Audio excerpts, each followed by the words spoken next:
미다스. 어느 날 디오니소스는 어린 시절 스승이자 양아버지인 실레노스가 며칠째 보이지 않음을 알게 되었다. 술에 취해 방황하던 실레노스를 농부들이 발견해 그들의 왕인 미다스에게 데려갔다. 미다스는 실레노스를 따뜻하게 맞이해 열흘 동안 잔치를 열어주었다. 열하루 만에 실레노스를 안전하게 디오니소스에게 돌려보낸 미다스에게 디오니소스는 원하는 것을 들어주겠다고 약속했다. 미다스는 자신이 만지는 모든 것이 황금으로 변하길 원했다. 디오니소스는 이 선택을 아쉬워하면서도 약속대로 그의 바람을 들어주었다. 미다스는 이 새로운 능력에 흥분해 참나무 가지를 꺾어 황금으로 변하는 것을 확인했다. 돌, 잔디, 그리고 사과까지 만지는 것마다 황금으로 변했다. 마치 헤스페리스의 화원에서 황금 사과를 따온 것 같았다. 제우스와 헤라 결혼을 기념해 대지의 여신이 선물한 그 사과나무는 헤스페리스들이 잘 보호하고 있었다. 미다스는 기쁨이 넘쳤다. 집에 돌아와서는 하인들에게 맛있는 음식을 준비하라고 지시했다. 하지만 그의 손길이 닿는 즉시 빵도 음식도 모두 단단한 금으로 변해버렸다. 포도주마저도 목구멍을 타고 내리는 순간 황금이 되었다. 이런 놀라운 일에 미다스는 두려움을 느꼈고 저주를 풀기 위해 애썼다. 원하던 능력이 이제는 증오의 대상이 되었다. 그러나 아무리 해도 상황은 나아지지 않았고 결국 굶어 죽을 운명만을 기다릴 수밖에 없었다. 미다스는 금빛으로 반짝이는 양팔을 들어올리며 자신을 죽음의 황금 저주에서 구해달라고 디오니소스에게 간청했다. 자비로운 신인 디오니소스는 미다스의 부탁을 듣고 그의 소원을 이루어 주기로 했다. 팍톨로스 강으로 가서 그 물길이 시작되는 곳까지 거슬러 올라가 머리까지 물에 담그라. 그리고 네가 범한 과오를 씻으라. 미다스는 디오니소스의 지시대로 행동했다. 강물에 손을 담그자 모든 것을 금으로 바꾸는 힘이 강물로 스며들었다. 그 순간 강가의 모래가 황금으로 변했는데 그 황금 모래는 오늘날까지도 그곳에 남아있다. 그 후로 미다스는 부귀영화를 멀리했고 시골에 살면서 들의 신인 판을 숭배했다. 그러던 어느 날 판은 무모하게도 리라의 신 아폴론과 음악을 겨루게 되었다. 아폴론은 이 도전에 응하고 산의 신 트몰로스가 심판을 보게 되었다. 트몰로스는 가운데 앉아 음악을 잘 듣기 위해 귀에 있는 숲풀과 나뭇가지를 정리하였다. 트몰로스가 신호를 하자 먼저 판이 피리를 불었다. 그리고 그 순박하고 아름다운 멜로디는 판 자신은 물론 마침 그곳에 함께 있던 충실한 숭배자 미다스에게도 큰 만족감을 주었다. 이제 트몰로스가 고개를 돌려 태양신 아폴론을 바라보자 모든 나무들도 그를 따라했다. 아폴론은 일어섰다. 이마에는 파르나소스 산의 월계수로 만든 관을 쓰고 티로스 지방에서 나는 자줏빛 옷을 땅에 스치면서 왼손엔 리라를 들고 오른손으로 현을 단 한 번 튕겼다. 정신이 아득해질 정도로 아름다운 리라 소리를 듣자마자 트몰로스는 그 자리에서 아폴론의 승리를 선언했다. 미다스 말고는 모두 이 판정에 수긍했다. 미다스는 심판의 공정성을 의심하여 이의를 제기했다. 분노한 아폴로는 이런 비천한 귀가 인간의 귀 형태를 하고 있다는 것을 참을 수가 없었다. 그리하여 미다스의 귀를 더 크고 뾰족하고 안팎으로 털이 나고 귓볼 쪽이 움직일 수 있게 만들어버렸다. 즉, 당나귀 귀로 만든 것이다. 미다스 왕은 이 일로 크게 낙담하였으나 귀를 숨길 수 있다고 생각하며 스스로를 달랬다. 그는 넓은 머리수건을 귀까지 돌돌 감아 당나귀 귀를 감추었다. 그러나 오직 한 명, 그의 이발사만은 이 비밀을 알고 있었는데 비밀을 입 밖에 내서는 안 된다는 명령을 받았다. 물론 누설하면 엄벌에 처한다는 협박도 있지 않았다. 그러나 이발사는 이 비밀을 말하고 싶어 견딜 수가 없었다. 그래서 그는 초원으로 가서 땅에 구덩이를 파고 그 안에 비밀을 속삭이고는 다시 흙으로 덮었다. 그 후 얼마 지나지 않아 초원에 갈대가 무성하게 자라나서 비밀을 속삭이기 시작했다. 많은 시간이 지난 오늘날까지도 미풍이 갈대를 스치고 지나갈 때마다 사그락거리며 이 비밀을 계속 속삭이고 있다. 미다스 왕의 이야기는 여러 가지 다른 형태로 전해지고 있다. 영국의 극작가 존 드라이드는 바하스의 여인 이야기 속에서 미다스 왕의 비밀을 누설한 것은 왕의 아내라고 암시하고 있다. 미다스는 커다란 귀에 대해서 아내 이외에 그 누구에게도 말하지 않았다. 미다스는 프리기아의 왕이었다. 그의 아버지는 고르디아스라는 가난한 농부였는데 사람들이 신탁에 따라 그를 왕으로 추대한 것이다. 신탁은 미래의 왕이 이륜마차를 타고 올 것이라는 내용이었다. 사람들이 이 신탁이 무슨 의미인지 고민하고 있을 때 마침 고르디아스가 집마차를 타고 아내와 아들을 데리고 마을 광장으로 들어온 것이다.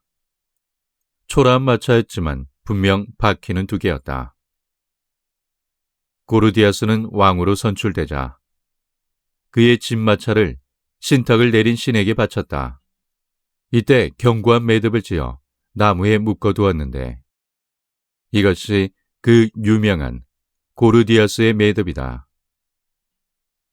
이에 대하여 후세에 매듭을 푸는 자, 아샤의 왕이 되리라는 말이 전해졌다. 그 매듭을 풀려고 시도한 사람은 셀 수도 없이 많았으나 아무도 성공하지 못했다. 마침내 알렉산더 대왕이 원정 도중에 프리기아에 왔다. 알렉산더 대왕도 그 매듭을 풀어보려 했으나 역시나 실패하고 말았다. 곰곰이 매듭을 바라보던 알렉산더 대왕은 칼을 뽑아 그 매듭을 단숨에 끊어버렸다. 그리고는 말했다. 쉽군. 후에 그가 아시아를 정복하자 신탁에 의해 알렉산더 대왕이 아시아의 제왕이 되었다고 여기게 되었다. 바우키스와 필레몬. 프리기아의 한 언덕 위 낮은 담으로 둘려쳐진 곳에 보리수와 참나무가 한 그루씩 서 있다. 그곳에서 그리 멀지 않은 곳에 늪이 하나 있는데 전에는 좋은 집들이 즐비했으나 지금은 웅덩이가 곳곳에 있고 가마우지들만 모여든다. 언젠가 제우스가 인간의 모습을 하고 그 땅을 방문한 적이 있었다. 그의 아들 헤르메스도 제우스와 동행했는데 게리케이온 지팡이를 들고 신발에서 날개를 떼어놓고 있었다. 그들은 지친 나그네처럼 이 집 저 집의 문전에서 하룻밤 쉴 곳을 청하였으나 닫힌 문은 열릴 줄을 몰랐다. 왜냐하면 이미 밤도 늦은 데다가 주민들의 인심이 흉흉하여 문을 열고 낯선 이를 받아들이려고 하지 않았기 때문이다. 그러다 마침내 다 쓰러져가는 오두막집에서 그들을 받아주었다. 그 집에는 경건한 마음을 가진 노파 바우키스와 그의 남편 필레몬이 소시적에 결혼하여 늙음아까지 함께 살고 있었다. 그들은 가난을 부끄러워하지 않았다.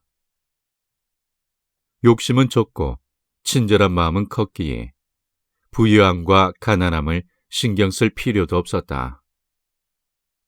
가족은 그 둘이 전부였고 주인이며 동시에 하인이었다.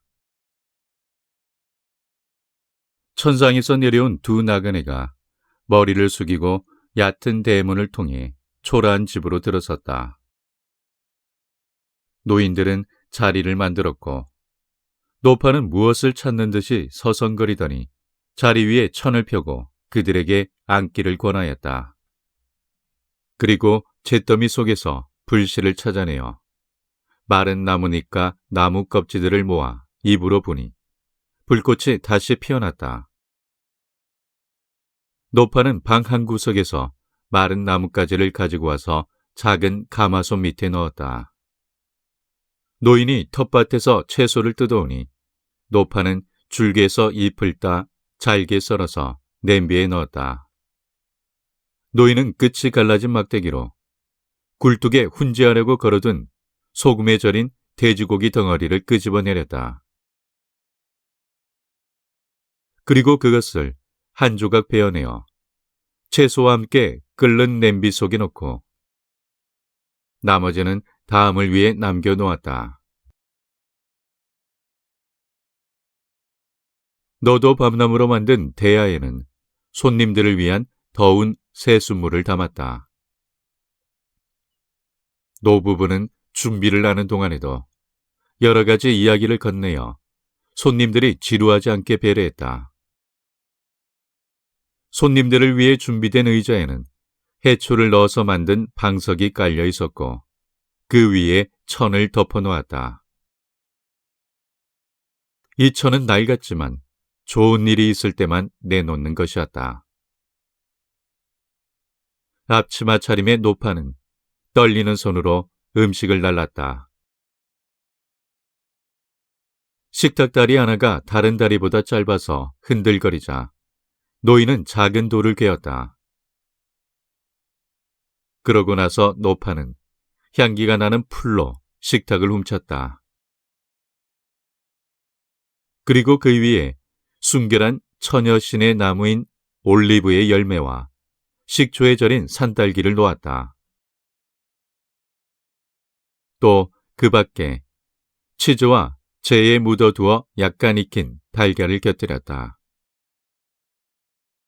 접시는 다 흙으로 구운 소박한 것이었고 그 옆에는 흙 주전자와 나무컵이 놓여 있었다.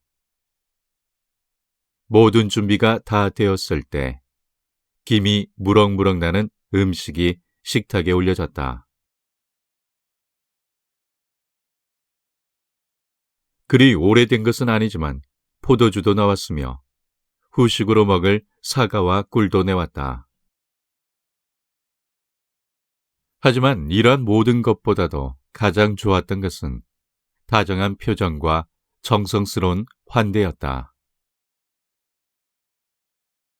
식사를 하는 동안 술을 따르자마자 저절로 새 술이 술병 속에 도로 차는 것을 본 노인들은 두려워서 어찌할 바를 몰랐다.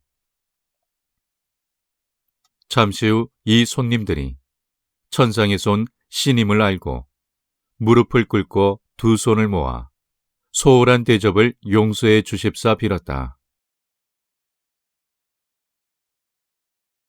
이 집에는 거위 한 마리가 있었는데 늙은 부부는 그것을 집을 지키는 수호신처럼 여겼다. 늙은 부부는 이것이라도 잡아 손님을 대접하려고 했다. 그러나 거위가 있는 힘을 다해 달아났기 때문에 노인들에게는 좀처럼 잡히지 않았다. 마침내 거위는 신들 사이에 가서 몸을 피했다. 신들은 거위를 죽이지 말라면서 다음과 같이 말했다. 우리들은 천상의 신이다. 이런 야박한 마을은 벌을 받아 마땅하다. 하지만 너희만은 그 벌을 면하게 하리라. 이 집을 떠나 우리와 더불어 저 산으로 올라가자. 늙은 부부는 이 말에 따라 지팡이를 짚고 험준한 언덕을 올라갔다. 그리고 산 정상 가까이 다다라 산 아래를 내려다보니 그들의 집만 빼놓고 마을이 온통 호수 속에 잠겨 있었다. 그들이 이 광경을 보고 놀라면서 이웃 사람들의 운명을 슬퍼하고 있을 때 노인의 오막살이 집이 신전으로 변하였다. 내 모퉁이에는 나무 기둥 대신에 둥근 대리석 기둥이 서 있었고 지프로인 지붕은 황금 지붕으로 변했다. 마루는 대리석이었고 문은 상아 조각과 황금으로 아름답게 장식되어 있었다. 이윽고 제우스는 인자한 음성으로 다음과 같이 말했다. 훌륭한 노인과 그의 못지않은 노파여, 당신들의 소원을 말하시오. 당신들에게 어떤 은총을 베풀었으면 좋겠소.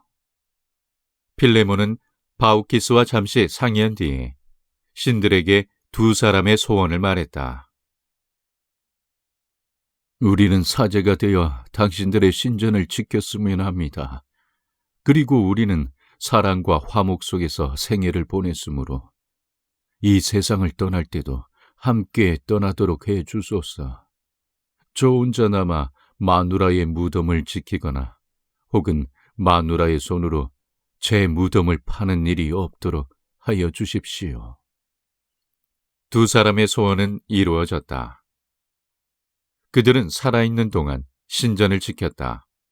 그리고 그들이 아주 늙었을 때 어느 날 신전의 계단 위에 서서 이야기를 하고 있었다. 그때 바우키스는 필레몬의 몸에서 나뭇잎이 나오는 것을 보았고 늙은 필레몬도 바우키스의 몸에서 똑같은 변화가 일어나는 것을 보았다. 말을 할 수 있는 동안에 그들은 이별의 말을 했다. 곧 나뭇잎으로 된 관이 그들의 머리 위에 씌워졌다. 그리고 그들은 동시에 말했다. 안녕히. 그러자 그 순간 나무 껍질이 그 입을 덮어버렸다.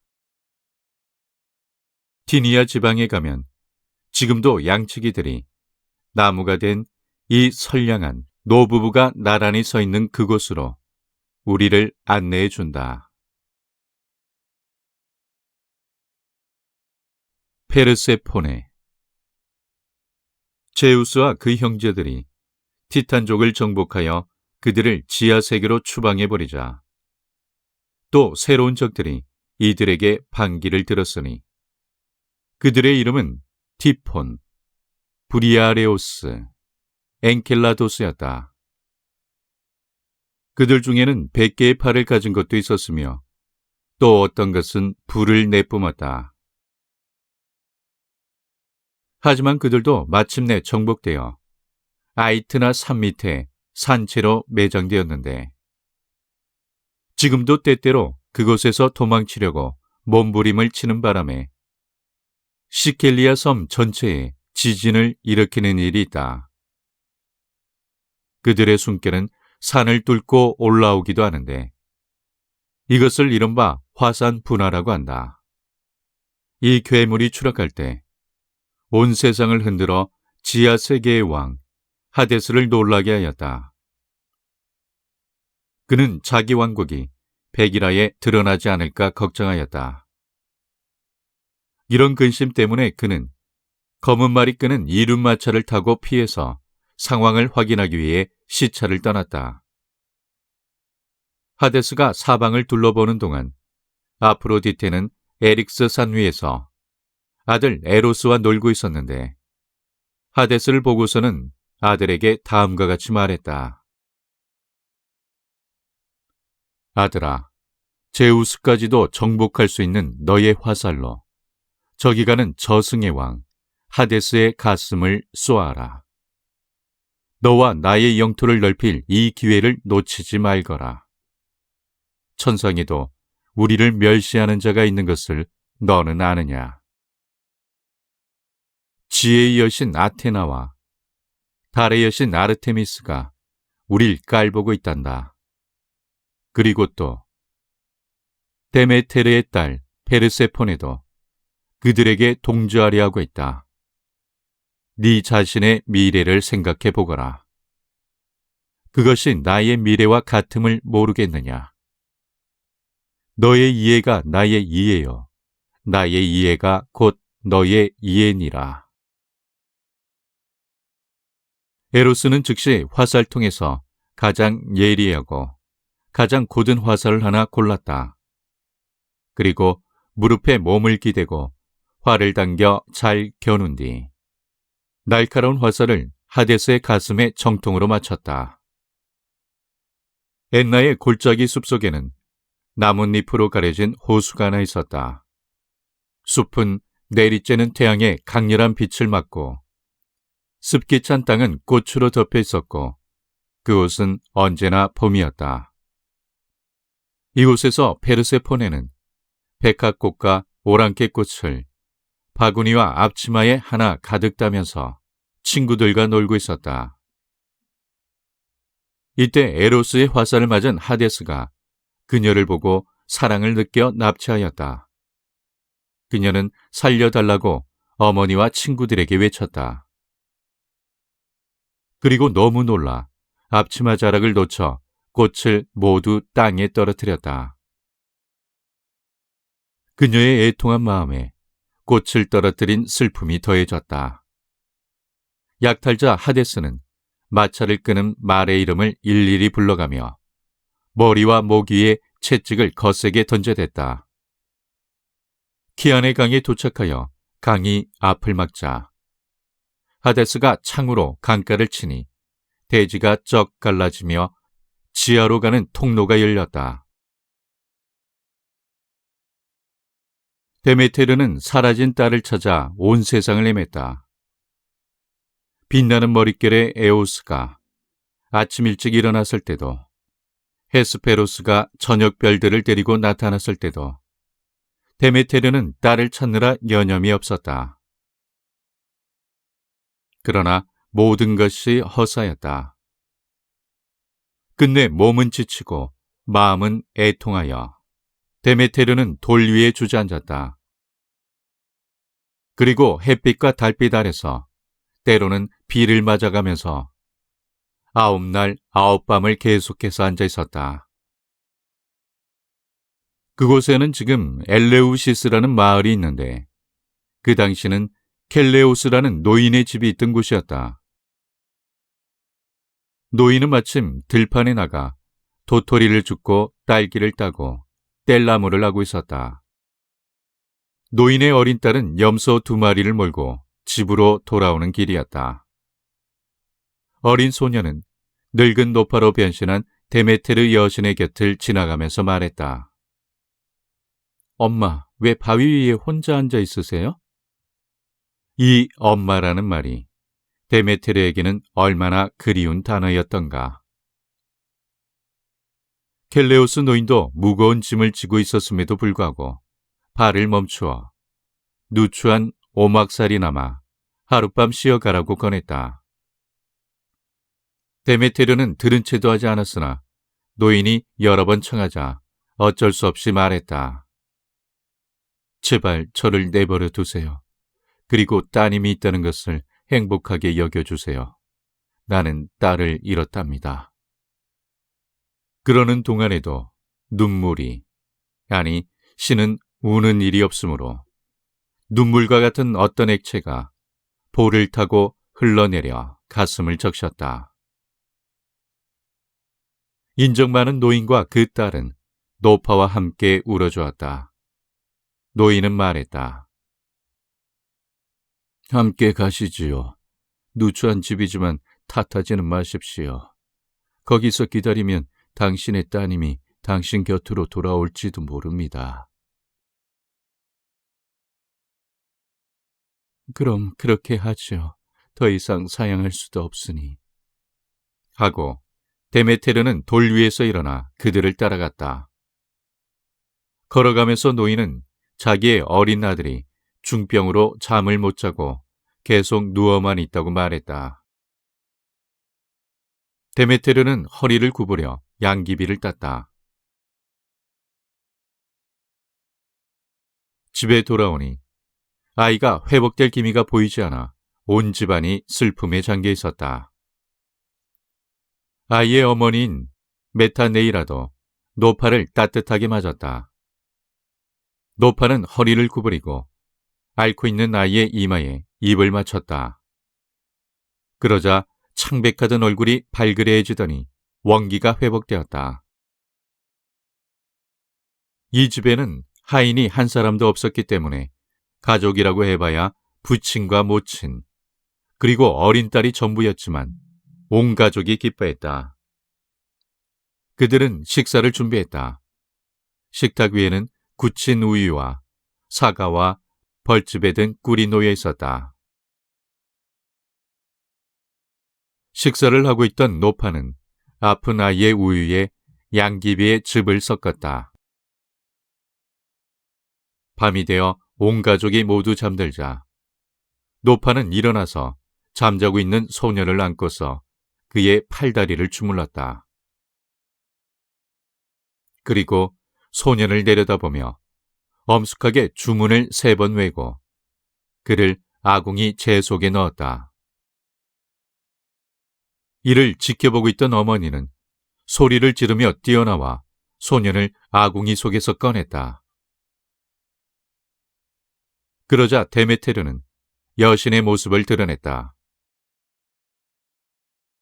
천상의 광채가 데메테르를 비췄다. 소년의 가족들이 놀라 어찌할 바를 모르고 있으려니까 데메테르가 말했다. 아들에 대한 그대의 애정이 너무 과했소. 나는 그대의 아들을 불사의 몸으로 만들려고 했는데 당신이 이를 그르쳤소. 그러나 이 아이는 장차 훌륭한 인물이 될 것이요. 그는 사람들에게 농사 짓는 법을 가르쳐 줄 것이요. 이렇게 말하면서 여신은 이륜마차를 타고 구름 속으로 사라져버렸다. 데메테르는 계속 딸을 찾아 헤매었고 그리고 또 바다와 강을 건너면서 찾아다니다가 마침내 처음 출발한 시켈리아 섬으로 돌아와서 키안의 강 옆에 섰다. 이곳은 하데스가 페르세포네를 납치하여 자기 나라로 가는 길을 연 곳이었다. 그 강의 님프는 여신에게 자기가 본 것을 전부 얘기해주고 싶었으나 하데스가 두려워 감히 말을 하지 못하였다. 오직 페르세포네가 떨어뜨린 앞치마를 바람에 날려 어머니의 발밑으로 가게 할 따름이었다. 데메테르는 그것을 보고 딸이 죽었음을 이제는 의심치 않았으나 아직 그 이유를 알 수 없었기에 죄도 없는 돼지에게 누명을 씌웠다. 그리고 말했다. 이 배은망덕한 땅아, 나는 너를 비옥하게 하고 풀과 수많은 곡식으로 덮어 주었건만 이제는 그러한 은총을 받을 수 없을지어다. 그러자 가축은 죽어버렸고 쟁기는 밭고랑에서 부러지고 씨앗은 싹이 트지 않았다. 가뭄이 들든지 장마가 지든지 상관없었다. 새는 제 알을 쪼았다. 자라는 것이라고는 엉겅퀴와 가시 덤불 뿐이었다. 이 광경을 본 셈의 님프 아레투사가 땅을 위하여 조정자로 나서서 말했다. 여신님, 땅을 원망하지 마세요. 땅은 어쩔 수 없이 길을 열어주었을 뿐입니다. 제가 따님을 보았으니 그녀의 운명에 관하여 말씀드리겠습니다. 제 고향은 여기가 아닙니다. 앨리스 지방에서 왔지요. 원래 숲의 님프여서 사냥을 좋아합니다. 모두 저의 아름다움을 찬양했으나 저는 그런 것에는 신경도 쓰지 않았고 오직 사냥에 능한 것을 자랑스럽게 생각했습니다. 어느 날 숲으로 돌아오는 길이었습니다. 사냥을 하느라 뛰어다녔기 때문에 무척 더웠습니다. 그때 한 강가에 이르렀는데 물은 소리도 내지 않고 흐르고 바닥에 자갈을 셀 수 있을 만큼 맑았답니다. 버들가지가 늘어져 그늘이 지고 풀이 무성한 강언덕은 물가까지 완만한 경사를 이루고 있었습니다. 저는 가까이 가서 발을 물에 담갔어요. 무릎이 잠기는 곳까지 들어갔으나 만족하지 않고 버들가지에 옷을 걸어놓고 더 깊이 들어갔습니다. 그리고 물속에서 놀고 있는데 강바닥에서 가냘픈 소리가 들려왔습니다. 급히 가장 가까운 강가 쪽으로 도망치려고 했습니다. 그러자 또 소리가 났습니다. 아레투사야, 왜 달아나느냐? 나는 이 강이신 알페이오스다. 하고요. 제가 달아나자 그는 쫓아왔습니다. 그는 저보다 빠르지는 않았지만 힘이 빠졌을 때 결국 그는 저를 따라잡았습니다. 마침내 지친 저는 아르테미스 여신에게 구원을 요청했습니다. 살려달라는 제 소리를 듣고 여신은 검은 구름으로 저를 감쌌습니다. 강희 씨는 이곳저곳을 둘러봤습니다. 그리고 2번이나 제 바로 옆까지 왔었지만 다행히 저를 발견하지 못했습니다. 아레투사, 아레투사 하고 그는 부르짖었습니다. 얼마나 무서웠다고요. 우리 밖에서 으르렁대는 늑대 소리를 들은 양처럼 식은땀이 줄줄 흐르고 머리카락이 흐르는 물이 되어 흘러내렸습니다. 제가 서 있던 곳에 물이 괴기 시작했습니다. 말하자면 저는 샘이 된 것입니다. 그렇게 모습을 바꾸어서도 알페이오스는 저를 알아보고 자기 물과 저를 섞으려고 했어요. 그때 아르테미스 여신이 땅을 갈랐습니다. 저는 알페이오스를 피하려고 그 갈라진 곳으로 들어갔습니다. 그리고 땅의 내부를 돌아 이 시켈리아 섬으로 나오게 된 것입니다. 땅 아래를 지날 때 저는 페르세포네를 보았습니다. 따님은 놀란 것 같았지만 슬프지는 않은 것 같았습니다. 지하 세계의 왕비가 되신 게 아닐까요? 따님은 에레보스의 여왕, 죽은 자들의 나라를 지배하는 하데스의 아내가 된 것 같습니다. 데메테르는 이 말을 듣고 한동안 얼빠진 것처럼 멍하니 서 있다가 마차를 하늘로 돌리고 제우스의 왕자를 향해 길을 재촉하였다. 데메테르는 자기의 불행한 이야기를 하고 딸을 도로 찾아오는데 협력해달라고 제우스에게 애원하였다. 제우스는 페르세포네가 지하에 머무는 동안 아무것도 먹지 않았다면 데려올 수 있다고 했다. 그렇지 않은 경우에는 운명의 여신들이 그녀를 고이 보내주지 않을 것이라는 말도 덧붙였다. 헤르메스가 제우스의 명을 받고 봄의 여신을 대동하고 지하로 파견되어 하데스에게 페르세포네를 돌려달라고 요구하였다. 교활한 하데스는 이를 승낙하였다. 그러나 애통하게도 페르세포네는 이미 하데스가 준 석류를 받아 그 씨에 붙은 붉은 과즙을 먹었던 것이다. 이로써 완전한 구출은 불가능하게 되었다. 지하 세계의 음식을 먹은 자는 반드시 지하를 그리워하기 때문이다. 그래서 헤르메스와 봄의 여신은 중재안으로 반년은 어머니와 지내고 반년은 남편과 지내는 것이 어떻냐는 의견을 제시했다.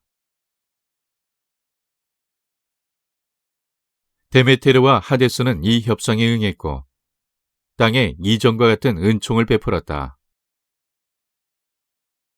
후에 데메테르는 켈레오스와 그 어린 아들 트립톨레모스에게 한 약속을 기억해내고 소년이 장성하였을 때 챙기 끄는 법과 씨 뿌리는 법을 가르쳐 주었다. 그녀는 또 날개 돋친 용이 끄는 자기 이륜마차에 그를 태우고 세상 모든 나라를 돌아다니며 인간에게 유용한 농사의 지식을 전수하였다.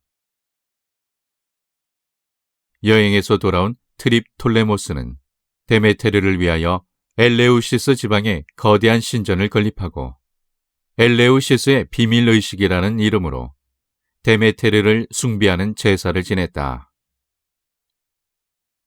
이 의식은 그 화려함과 장엄함에 있어서 그리스의 다른 모든 종교적 의식을 능가하였다. 이 데메테르와 페르세포네의 이야기가 상징적인 것이라는 사실에는 의심할 여지가 없다. 페르세포네는 곡물의 씨앗을 의미한다. 씨앗이 겨우내 땅 속에 묻혀 있다가 봄이 되어 싹을 틔우는 자연현상을 하데스에게 납치된 페르세포네가 봄의 여신의 손을 잡고 지상으로 올라오는 것에 비유한 것이다. 밀턴은 신라권에서 페르세포네의 이야기에 대해서 언급하고 있다. 저 아름다운 엔나의 애들. 페르세포네가 꽃을 꺾고 있었네. 하지만 그 자신은 더욱 아름다운 꽃. 결국 저승왕 하데스에게 꺾였다네. 데메테르는 그녀를 찾아 온 세계를 돌아다니는 고통을 맛보았다네. 영국의 시인 토머스 후드는 우울에 붙이는 송시에서 이 이야기를 실로 아름답게 인용하고 있다. 용서해다오. 저 페르세포네가 하데스를 보고 놀라 손에 들었던 꽃을 놓쳤을 때처럼 내 언젠가 이 기쁨을 슬픔에 겨워 잊을 때가 있을지라도.